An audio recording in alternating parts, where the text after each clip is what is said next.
मंडळी असं म्हणतात की तरुणांमध्ये इतिहास घडवण्याची ताकद असते. त्यांना फक्त गरज असते ती प्रेरणेची. ती मिळताच ते पेटून उठतात आणि इतिहास घडवतात. पण थांबा, जास्त उत्साहात येऊ नका, कारण ज्या देशात तरुणांची सगळ्यात जास्त संख्या आहे त्याच भारत भूमीत ग्रामीण निमशहरी भागातील तरुण पिढी रोजगार, शिक्षण, उद्योगधंदे, शेती यातल्या अडचणींशी लढताना कमकुवत झाल्याचं दिसतं. पण त्या युवकांना बळ देण्यासाठी महाराष्ट्रात एका तरुणाने युवा संघर्षाची चळवळ उभी केली. या व्हिडिओतून त्याच संघर्ष यात्रेबद्दल जाणून घेऊ. चला सुरू करूया. शहीद भगतसिंग असं म्हणाले होते की बहिरांना ऐकू यावं म्हणून मी बॉम्ब फेकलेला. सरकार जेव्हा झोपेचं सोंग घेतं ना, त्यावेळी असाच विचारांनी पेटलेला युवक सरकारला जागा करण्याचं काम करतो.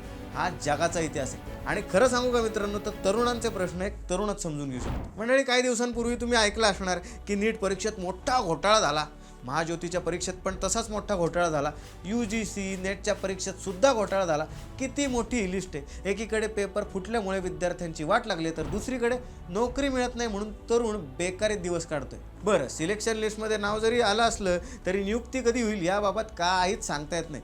सिलेक्शन झालंय परंतु नियुक्ती मात्र प्रलंबितच आहे. असे तरुण किती आहेत ते एकदा चेक करा, मग वास्तविकता तुमच्या समोर येईल. मंडळी, होतं कसं ना की परमनंट जागा काढली तर उगाच सरकारवरचा ताण वाढेल म्हणून कंत्राटी नोकर भरती काढली जाते. त्यामुळे हे बेरोजगार तरुण काम मिळून सुद्धा काही महिन्यांनी पुन्हा बेकारीच्या चक्रव्यूहात अडकून राहतात. तुम्हाला सांगू का मंडळी, या प्रक्रिया आणि परीक्षा तरुणांचं रक्त पिण्याची कुठलीच कसर सोडत नाही.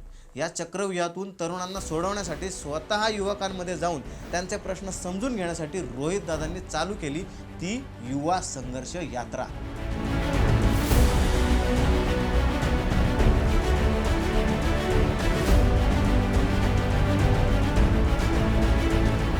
बरं, ही यात्रा पण काय 2-3 जिल्ह्यांपुरती नाही, तर पुणे ते नागपूर अशी सुमारे 850हून अधिक किलोमीटरची यात्रा.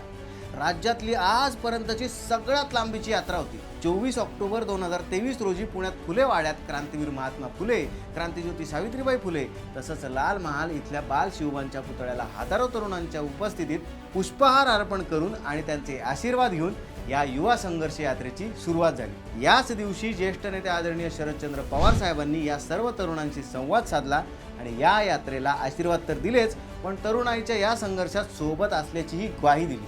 त्यानंतर दुसऱ्या दिवशी बलिदान भूमी असलेल्या श्री क्षेत्र वडू येथील महादेवांच्या मंदिराला जलाभिषेक केला गेला आणि शंभूराजांच्या स्मारकास अभिवादन करून रोहितदादांच्या नेतृत्वाखालील ही युवा संघर्ष यात्रा नागपूरच्या दिशेने रवाना झाली. पण दुसरीकडे यात्रेच्या सुरुवातीला सरकारला मात्र धडकी भरली. या युवा संघर्ष यात्रेला मिळणारा सगळ्या स्तरावरचा प्रतिसाद पाहून या यात्रेच्या पहिल्याच दिवशी सरकारने कंत्राटी भरती रद्द करत असल्याची घोषणा केली. ही या युवा संघर्ष यात्रेची ताकद होती. पण राज्यात आरक्षणाच्या प्रश्नावर निर्माण झालेल्या वातावरणामुळे 4 दिवसांनी ही युवा संघर्ष यात्रा तात्पुरती स्थगित करावी लागली. काहींना वाटलं ही यात्रा आता संपली, तर काहींनी या युवा संघर्ष यात्रेची अक्षरशः खिल्ली उडवली. यामध्ये ज्येष्ठ नेत्यांचाही समावेश होता. पण ऐन दिवाळीला रोहितदादांनी ही युवा संघर्ष यात्रा पुन्हा नव्या जोमाने आणि ताकदीने सुरू केली आणि लोकांसोबत संघर्षाच्या मार्गावर दिवाळीचा दिवा लावला. तब्बल 35 दिवस सुरू असलेल्या या यात्रेत अशा प्रकारे लाखो लोकांच्या अडचणी, वेदना रोहितदादांनी जवळनं बघितल्या, जाणून घेतल्या आणि अनुभवले.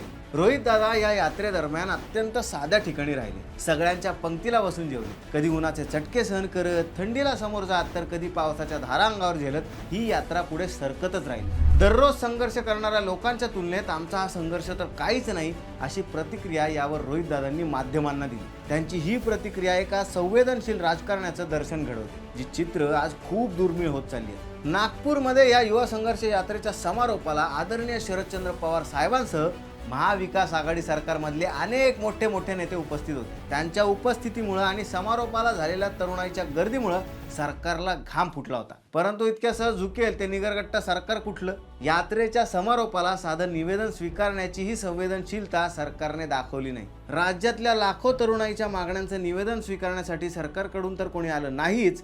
शिवाय हे निवेदन देण्यासाठी विधान भवनाच्या दिशेने निघालेल्या रोहितदादा आणि त्यांच्यासोबतच्या लाखो तरुणाईलाही अडवलं गेलं. बरं, हे प्रकरण इकडंच नाही थांबलं, तर त्यांच्यावर पोलिसांकडून लाठीमारही केला गेला.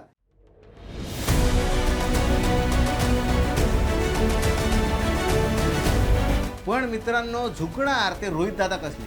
शेवटी रोहितदादांच्या वज्र निर्धारासमोर सरकारच झुकलं. मग स्वतः मुख्यमंत्र्यांनीच रोहितदादा आणि त्यांच्या सहकाऱ्यांना विधिमंडळात बोलून त्यांचं निवेदन स्वीकारलं. MPSC, UPSC, राज्यसेवा ह्या परीक्षांच्या मृगजळामध्ये अनेक तरुण सध्या अडकलेले आहेत. किंवा याच व्यवस्थेने ते अडकून ठेवलेत असं म्हणा ना. आणि आजच्या युवकांना याच सगळ्या परिस्थितीमुळे पुढे नक्की काय करायचं हेच समजत नाही. पण प्रत्येक तरुणामध्ये काही ना काहीतरी दडलेलं आहे आणि तेच ओळखून आपण त्यांना करिअरसाठी मार्गदर्शन केलं पाहिजे. आणि या करिअर गायडन्समधनंच स्पर्धा परीक्षा देणाऱ्या मुलांच्या अनेक अडचणी सोडवल्या गेल्यात आणि त्यासाठी प्रसंगी आंदोलनही केलेलं आहे. मित्रांनो, आता तुम्हाला काही महिन्यांपूर्वीचीच गोष्ट सांगतो. तलाठी भरती झाली होती. तलाठी परीक्षा फॉर्म भरण्यासाठी फी होती 1,000 रुपये. मग दादांनी थेट विधानसभेतच प्रश्न केला. एका विभागाची परीक्षा जर द्यायची असेल, ओपन समाजातला मुलगा नाही तर मुलगी असेल तर 1,000 रुपये द्यावे लागतात. रिझर्व्ह कॅटेगरीचा असेल तर 900 रुपये द्यावे लागतात. मग आपण युवकांकडनं काय धंदा करण्यासाठी बसलोय सरकार म्हणून? त्यावर राज्याचे विद्यमान उपमुख्यमंत्री म्हणतात की अहो, सिरियस विद्यार्थ्यांनीच फॉर्म भरावा, यासाठी आम्ही ही फी 1,000 रुपये ठेवली आहे. मंडळी, आम्हा विद्यार्थ्यांचा सिरियसनेस बघण्यापेक्षा सरकारने तलाठी पदासाठी घेतलेल्या परीक्षेत सिरियसनेस दाखवला असताना तर जास्त बरं झालं असतं. कारण विद्यार्थ्यांनी तक्रार केली की परीक्षेत भ्रष्टाचार, गोंधळ झालेला आहे. तरीही त्यावर राज्याचे उपमुख्यमंत्री म्हणतात काय, तुम्हाला वाटतंय की भ्रष्टाचार किंवा काहीतरी घोटाळा झाला आहे तर तुम्हीच त्याबद्दल पुरावा सादर करा ना. त्यात तथ्य असेल तर आम्ही चौकशीचे आदेश देऊ. मग माझ्यासारख्या असंख्य तरुणांसमोर हाच प्रश्न निर्माण झाला की अरे, परीक्षा केंद्रावरील CCTV यांच्याकडे, संपूर्ण पोलीस यंत्रणा यांच्याकडे, आम्ही दिलेले 1,000 रुपयाची फी यांच्याकडे, मात्र पुरावे सादर करण्याची अपेक्षा सुद्धा आमच्याकडूनच. मग आम्ही तुम्हाला काय ह्या पक्षातून त्या पक्षात उड्या मारण्यासाठी निवडून दिलं होतं?